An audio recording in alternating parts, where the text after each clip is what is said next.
Efa taratasy ho an'ny filoham-pirenena kosa ny filohan'ny fikambanana Sandra Trondro Fireneko Andriamatoa James Ratsima voarakitra ao anatin'izany taratasy izany ny fanairana ny filohan'ny Repoblika mba handray ny andraikiny manoloana ny zava-misy amin'izao fotoana izao indrindra ny toe-draharaha mafapana eto amin'ny firenena. Misy ny ady mangatsiaka ao anatin'ny fahefanam-panatanteraka hoy ny profesora James Ratsima. Ady izay nambarany fa ateraky ny olana misy miaraka amin'ny mpamatsy vola avy anvelany. Tokony hitandrina ny filoham-pirenena fa maro amin'ny manodidina azy no te-haka ny toerany ary hivadika.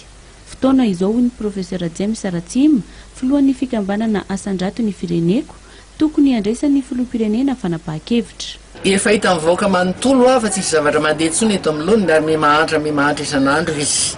Fantatra koa fa misy tsy mifanaraka intsony nareo ka ireo mpamosavy malemy miaraka amin'ny fiteninao azy tsy hay tao amin'ny pouvoir amin'izay lasa tsisy mandeha tao amin'ny firenena sy ny fotsiny eneny ataonao dia vita le resaka ianao ihany nanambara fa be mpamosavy malemy manodidina anao inona anao rasanao haka-fanapahan-kevitra ho faty tanteraka daholo hoe mivahoaka malagasy sa hoe ahoana ny eritreritrao aza avao mazava amin'ny vahoaka malagasy tompoko izany fa aza ampahoriana ohatran'io ny vahoaka fa maty kelikely tonga amin'le fitenena hoe en train de mourir à petit feu ny vahoaka malagasy ka mba miangavy ianao fotoanan'izao raha vonina ianao tsy hiatrika ny irery ianao satria tsy vitanao io fa betsaka ny olona hiaraka aminao raha tena te hanavitra ny tanindrazana ianao.